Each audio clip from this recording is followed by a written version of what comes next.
Thanks very much, Ken Corlin. Thank you for including this item in today's business. Thank Minister Ross for taking the time to come in to respond as well. Minister, like so many commuters, commuting families, particularly in the Greater Dublin area, but also throughout the larger urban centres in Ireland, I despair. And while I'll talk about a number of the issues, we all are aware of the lady who tweeted about her standing watching 8 trams pass her by, and the fact that the one that did stop for her, she would have required assistance to push her in to the tram to allow her to get on and make her journey. We don't need to remind anybody, because they're suffering it twice daily, 5 days a week, in terms of the commute misery. Over the weekend, to my amazement, I was looking at the e-tenders website, and I read the following. Irish Rail has a requirement for a transport and economic consultancy to prepare a robust and comparable detailed business case for DART expansion for submission to government for securing capital expenditure approval, etc. So, hello? Do we need a business case to prove and underpin the fact that we need additional rail capacity? Are we throwing good money after bad to go out on e-tenders to get some third party to bill us a couple of £100,000 or more to do this particular job? What's more, this was first muted on the 18th of July 2013, when the then CEO of Irish Rail announced and sought the committee's support for this wonderful proposal in terms of DART expansion. Later, the Minister for Finance on the 9th of December 2014, responding to my colleague Deputy Lawless, got further assurances about this great plan. Indeed, yourself, Minister, the newly appointed saviour of our public transportation nightmare, on the 18th of May 2016, gave detailed information. Sorry, that was to Deputy Lawless. The previous was a PQ from Fergus O'Dowd on the great expansion. In that particular debate, you made reference to, in July 2015, and based on the outcome of the updated business case, that was the updated business case, presumably the second one. We now have the third. This is called for e-tenders, put in last Friday. It's going to be back in a month. And when it comes back at whatever cost, however long it takes them to do it, will we be having a fourth updated business case? I mean, the stone's on the road. No. So, I mean, is there just a total absence of common sense that we have to throw good money after bad? Are you honestly telling me that in Éireann Road Éireann, the competence and the capacity of the expert team we have in there aren't capable of pulling a business case together? And if they're not, what about the National Transport Authority? And if they're not, what about Transport Infrastructure Ireland? And if they're not, what about the Department of Transport and Minister? Between photo calls with sports stars in Dublin Airport, and I know the festive season is fast approaching, and no doubt the Santa hat will be donned once again for photo calls outside Step-Aside Garda Station. But people are suffering on a daily basis commute misery, and we continue to have promises about great ideas of what we're doing. You were briefing at your press briefing on the Adair bypass, which is yet to go to planning. When you were announcing that particular road, you were also telling people about the Greater Dublin area and the DART expansion once again. Well, it's great to know that following the business case, the great idea the NTA said, the updated business case in July 2015, we're now tendering for a further business case. Minister, who is driving the bus? Thank you, Deputy Minister Ross. You're welcome. Thank you very much indeed, and I'd like to thank Deputy Macsharry for raising what is a serious issue. I can assure him that Éireann Éireann and the NTA have my full support as they seek to improve capacity and increase services on the rail network. That support is evidenced by the increased funding made available in recent years and the increased investment planned in the coming years. Equally, I assume that I have his full support and the support of everyone in the House in making sure that proposals to spend massive amounts of taxpayers' money are properly considered. Nobody should consider that to be a burden, as the Deputy has alleged.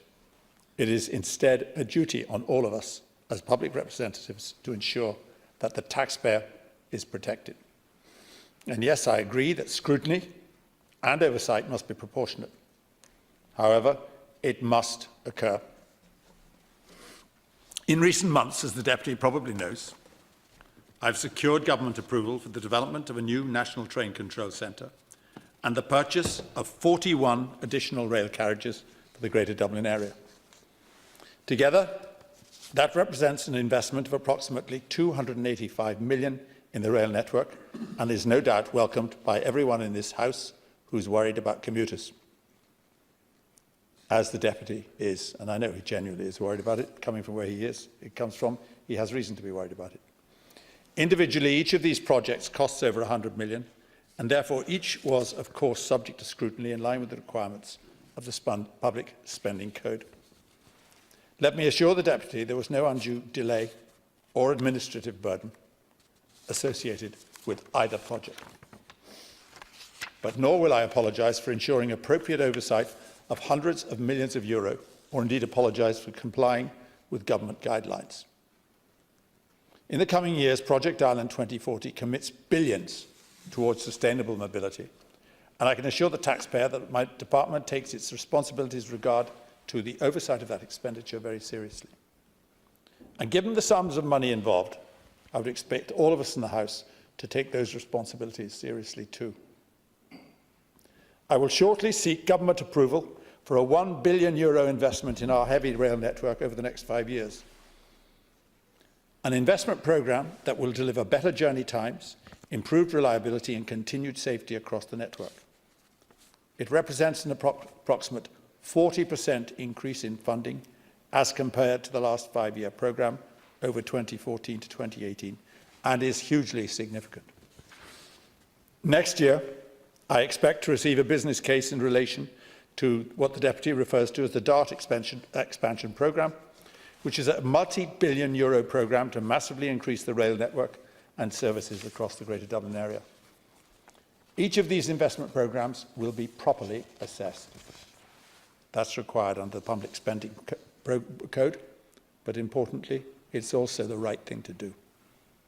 In relation to the most recent decision to expand the commuter rail fleet in the Greater Dublin area, the Deputy may wish to be aware that the business case was originally submitted at the end of August, with a final version submitted on the 24th of September and government approval secured on the 30th of October.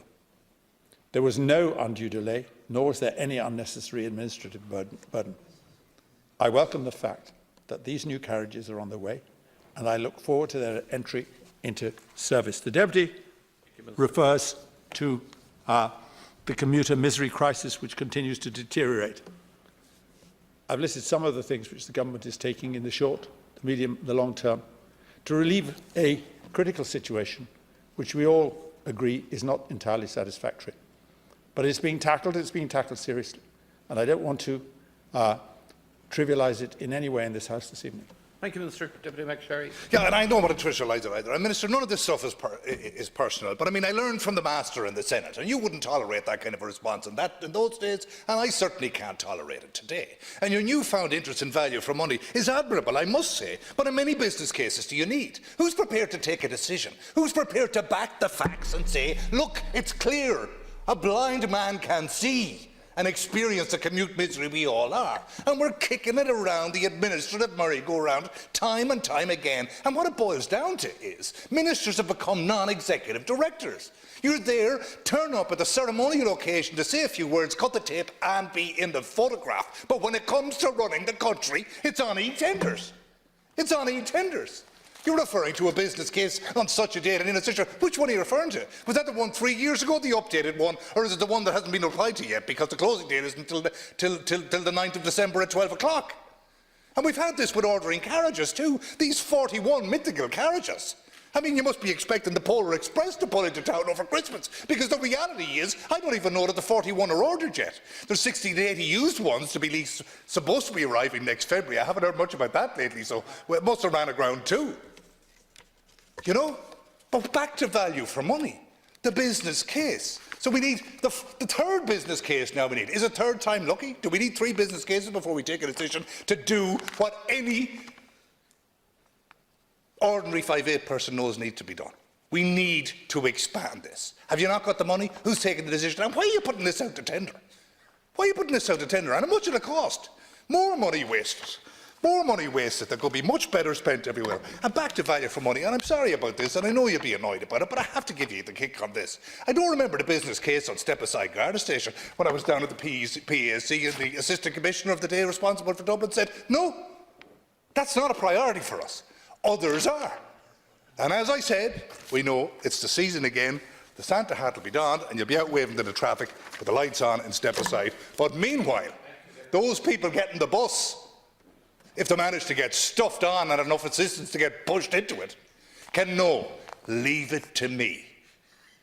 We're going to get value for money, and in 100 years' time, we might have a public transportation system that we deserve when we have people who are prepared to take decisions based on the facts rather than putting around the administrative merry-go-round and no solutions. The train needs to leave the station. Deputy Minister Ross. Thank you very much indeed, Karen Cole. I really don't want to trivialise this. Even to repeat the trivialisation, I think, is insulting to the commuters.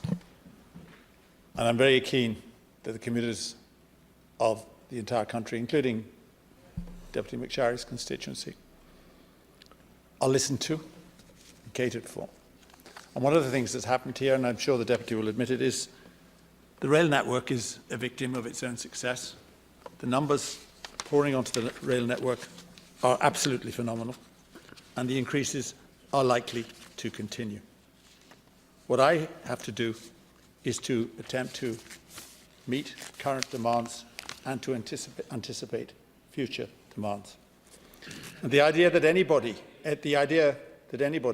has sat on their hands or been ignoring this problem is completely and utterly untrue. The NTA and Éireann have been working on options to increase capacity, both in terms of service improvements introduced and then what was the best way to increase fleet size. And yes, one option was to refurbish older fleet, bring them back into service. And that option was actively explored until the costs came back. And you're very concerned about costs, Deputy Macsharry. I know it's genuine, I know it's sincere, but they came back at around 3 times the estimate.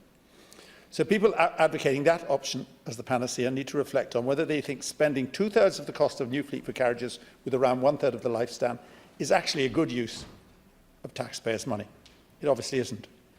Another option was to consider whether to buy or lease second-hand fleet, and that option was similarly explored. But ultimately, it wasn't the best option, either due to things like uncertainty around availability, cost and age, etc. So at the very end of the summer, a business case was presented to the Department of Transport, Tourism and Sport in relation to what is the preferred option, to which Deputy Macsharry obviously also referred, buying 41 additional carriages. Those who urge quick decisions on multi-million or multi-billion euro projects are often the first ones to criticise when things go wrong. What the government is doing a great deal in the short term, in the medium term and the long term in terms of rail. And I'm pleased to say there's progress underway in relation to both. In relation to the fleet, I've brought a memorandum to government in relation to the business case for the purchase of 41 additional intercity rail cars. It is expected that this new fleet will be delivered by 2021. Thank you very much, Minister.